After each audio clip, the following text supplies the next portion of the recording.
통해서 자신의 전화복음이 사람에 의해서 만들어진 궤변이나 사상이 아니라 정말 순도 100%의 그리스도의 계시로 된 것임을 입증하기 위해서 자기의 과거와 그리고 자신의 삶에 대해서 얘기했습니다. 자기가 회심 전에 있었던 모습들, 그리고 회심 당시에 있었던 일, 그리고 이제 오늘 본문을 통해서는 회심 이후의 삶을 통해서 나에게 전해진 것이 그리스도의 온전한 계시만으로 이루어진 것이고 다른 복음과는 분명히 다른, 거짓 복음과는 다른 하나님의 복음이다라고 그가 증거하고 있습니다. 바울은 유대교인이었고 유대인 중에서도 이 엄격한 가말리아 문화에서 수련받은 바리새인 중에서도 바리새인이었습니다. 그런데 그리스도께서 그 10년 가운데 나타나셔서 온전히 그를 변화시키고 하나님의 목적대로 그를 이방에 전하기 위한 사람으로 하나님께서 세우셨던 것이죠. 그는 아마 자기를 위한, 자기 의를 위한 삶을 살아가는 자였지만 더 이상 자기 의를 위한 삶이 아니라 그리스도의 의를 전하는 그런 삶이 되었습니다. 바울은 자기 중심에서 하나님 중심으로 삶이 완전히 바뀐 것이죠. 그리고 이것은 단회적인 사건일 뿐만 아니라 점진적으로 확장되고 그리고 강화되고 그리고 명료해지는 것입니다. 우리가 신앙생활하면서 참 중요한 것은 뭐냐면 우리가 살아가며 하나님의 뜻에 우리를 맞춰가는 것이죠.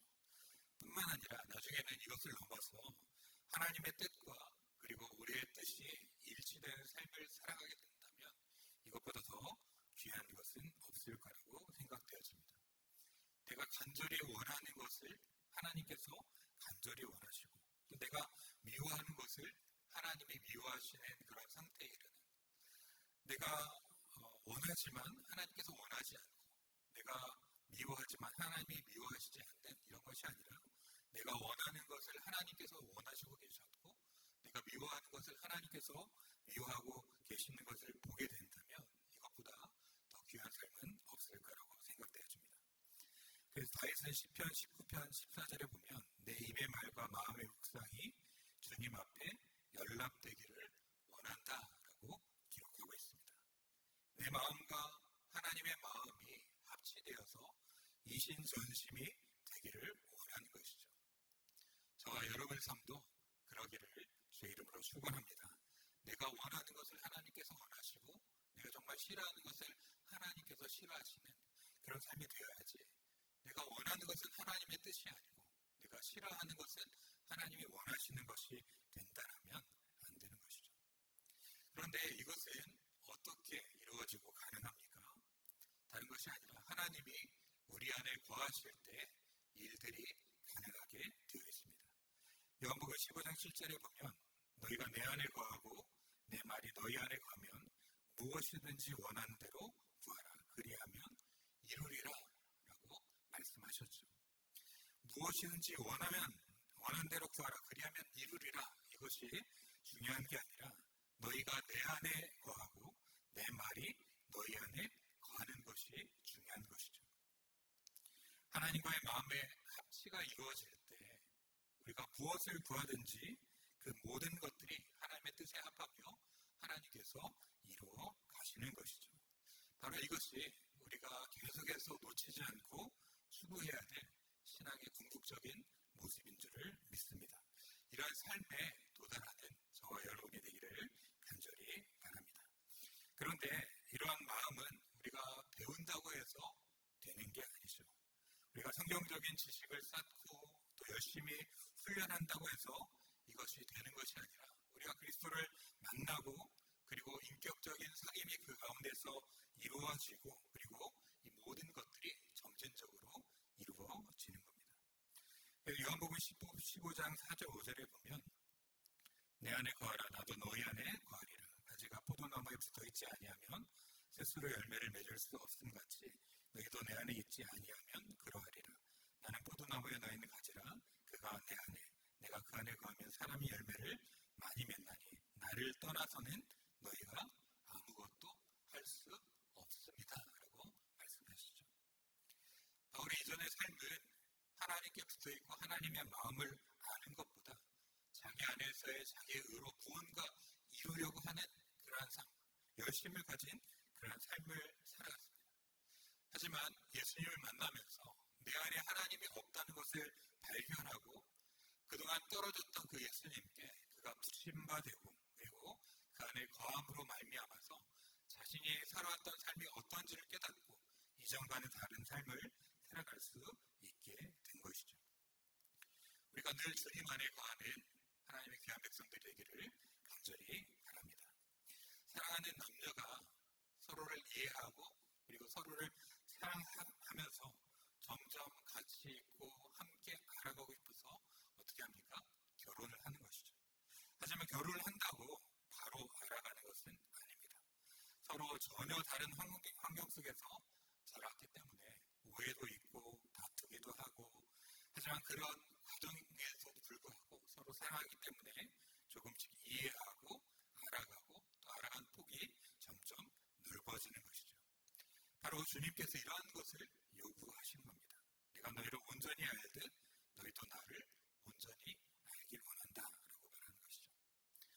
근데 결혼생활 10년, 20년, 여기 뭐 3, 40년 하신 분들 계신데 그렇게 살아도 남편 속을 아시나요? 예. 너도 모르고 나도 모르고 우리가 다 모르는 것 같다라고 하는 순간이 있는 것이죠.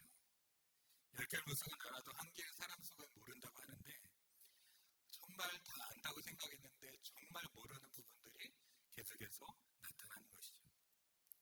그래서 정말 그 속 좀 들어봤으면 좋겠다라고 우리가 말하기도 합니다.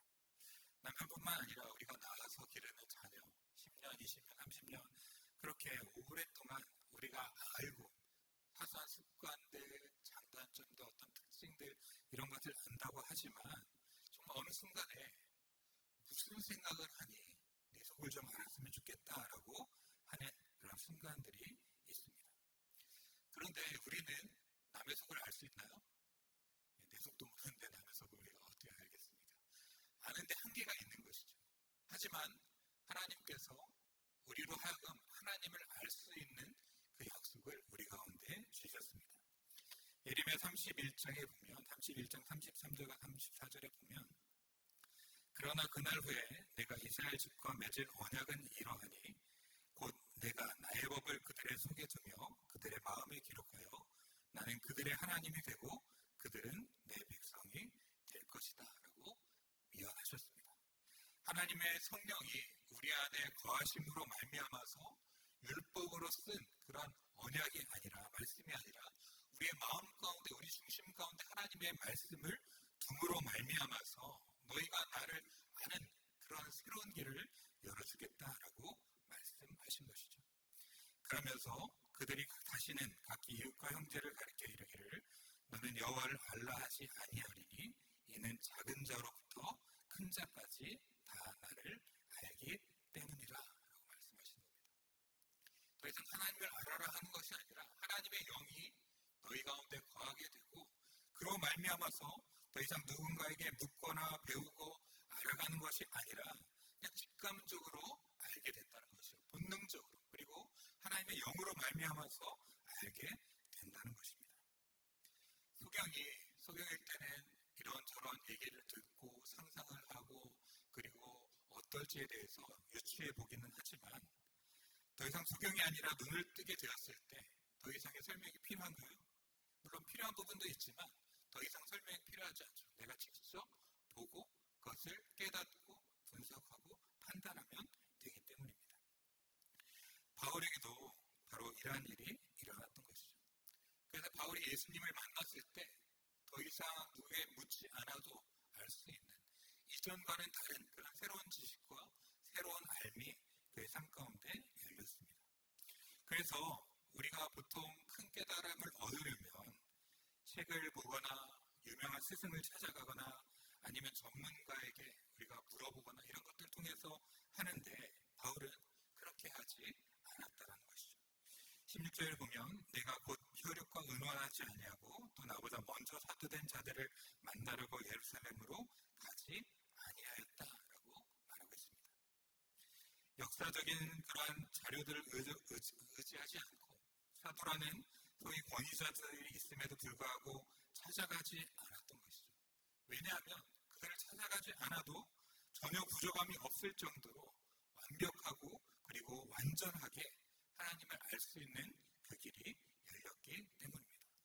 어떤 권위자보다도 가장 큰 권위를 가지고 계신 바로 예수님께서 그에게 계시로 말씀하셨고 그분이 바울 안에 들어오셨기 때문에 어떤 조언이나 교정이나 또 다른 권위자의 그런 가르침이 필요하지 않았던 것이죠.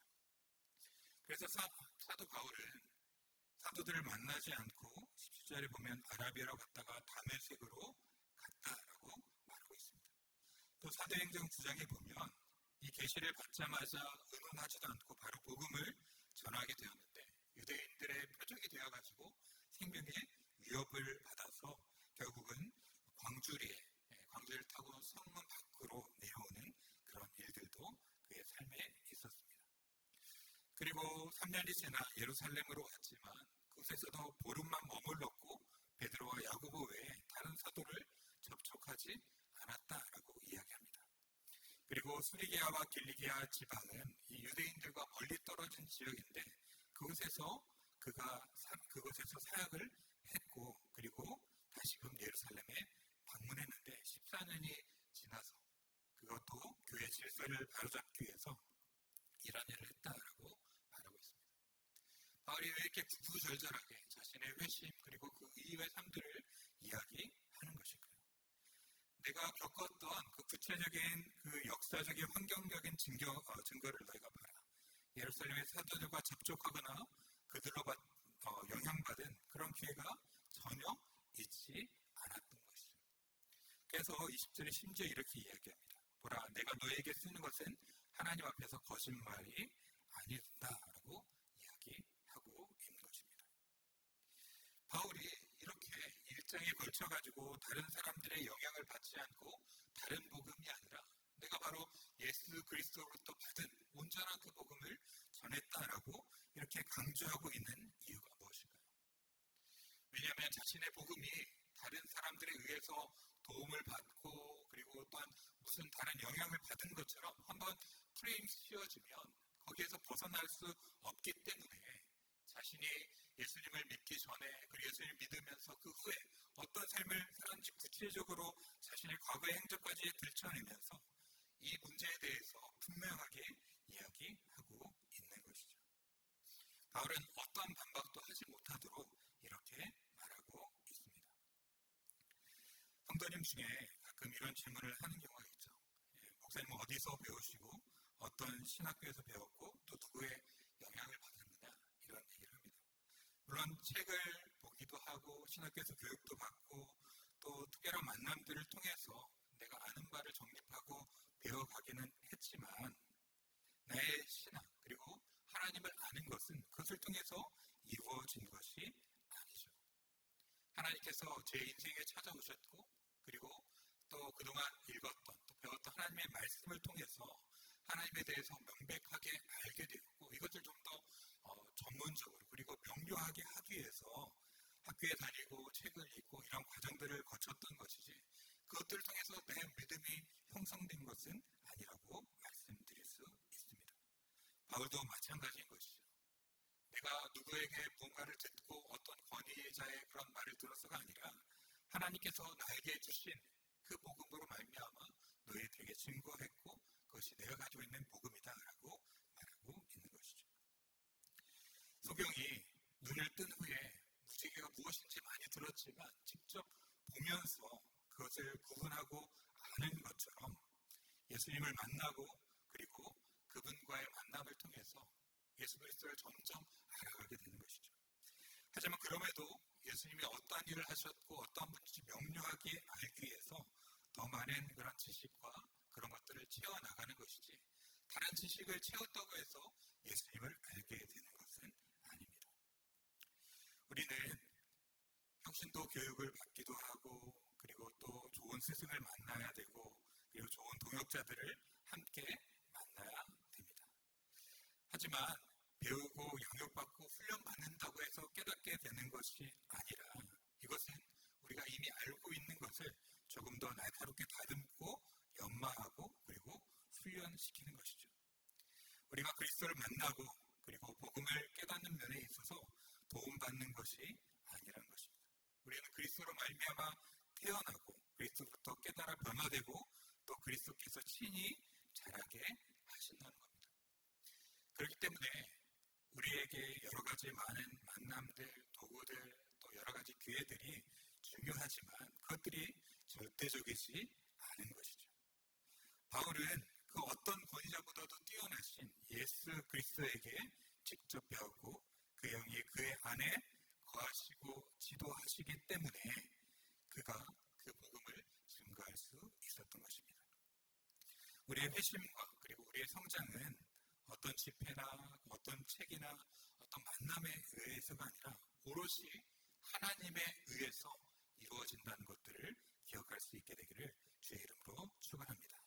바울이 회심한 후에 아라비아로 갔다가 다메섹으로 돌아가고 예루살렘에 방문하고 또 여러 곳을 지나지만 그가 그 모든 것들을 했던 것은 남에게 배워서가 아니라 하나님께 받은 그 복음을 증거하기 위한 사명의 자리로 나아갔던 것입니다.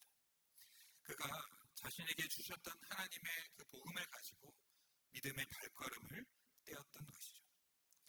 우리가 하나님께서 부르시는 그 사명의 자리에 나가야 될 줄 믿습니다. 우리가 어떤 사명의 자리를 정하는 것이 아니라 하나님께서 우리를 부르시는 거예요. 오전에 목사님께서도 얘기하시지만 많이 득표했기 때문에 어떤 직분을 받고 또 사람들이 인정을 받기 때문에 그 자리에 있는 것이 아니라 하나님께서 우리를 부르시는 것이죠. 바울도 15절과 16절에 이렇게 말합니다. 그의 은혜로 나를 부르시니가 그의 아들을 이방에 전하기 위하여 나를 세우셨다라고 그가 기록하고 있는 것이죠. 우리의 부르심은 두 가지인데요. 하나는 예수 그리스도께로 우리를 부르십니다. 또 하나의 부르심은 우리 각자의 삶의 자리 그리고 사명의 자리로 부르시는 것이죠. 마태복음 4장 19절에 보면 예수님께서 제자들을 부르시는 장면이 있는데 이렇게 말씀하시죠. 나를 따라오너라 내가 너희를 사람을 낚는 어부가 되게 하리라 라고 말씀하십니다. 너희가 잘 준비하고 훈련해서 사람을 낚는 어부가 되라 라고 말한 게 아니라 내가 되게 하리라 라고 주님께서 말씀하신 것이죠. 주님께서 변화시키시고 사명의 자리로 인도하겠다는 말씀입니다. 내가 스스로 변하고 내가 스스로 사명의 자리에 가는 것이 아니라 하나님께서 변화시키시고 그리고 하나님께서 그 사명의 자리로 인도하시겠다라고 말씀하신 것이죠. 우리가 잘 아는 로마서 12장 2절 말씀에도 보면 너희는 이 세대를 본받지 말고 오직 마음을 새롭게 함으로 변화를 받아라고 말씀하고 있습니다. 이 변화를 받아가 수동태로 되어 있잖아요. 너희가 변화하여가 아닙니다. 우리가 많이 기도하고 열심히 해서 변화하는 것이 아니라 성령에 의해서 변화를 받아야 되는 것이죠. 우리의 주도성이 아니라 하나님의 주도성이 우리 가운데 역사하실 때 우리가 변화되고 우리가 하나님께 부르시는 사명의 자리에 갈 수 있는 것입니다. 이것을 에스겔 37장은 잘 보여주고 있습니다. 에스겔이 하나님의 부름에 따라서 마른 뼈들이 가득한 골짜기에 가게 됩니다. 마른 뼈들이 살아날 수 있겠느냐라는 질문에 어떻게 이것이 살아날 수 있을까 의문을 가질 수밖에 없었던 것이죠. 하지만 하나님께서 에스겔을 통해서 하나님의 생기, 하나님의 영을 불어 넣으시니까 그들이 살아날 뿐만 아니라 하나님의 커다란 군대가 되었던 것을 우리는 알게 됩니다. 마른 뼈들이 움직여서 스스로의 힘으로 된 것이 아니라 하나님께서 생기를 불어 넣으실 때 그들이 생명이 흐르게 되고 하나님의 군대가 되었던 것이죠. 하나님께서 거부할 수 없는 은혜를 부으셔서 우리를 회심케 할 뿐만 아니라 우리 인생의 사명과 우리 인생의 비전도 하나님께서 부여해 주시는 줄 믿습니다.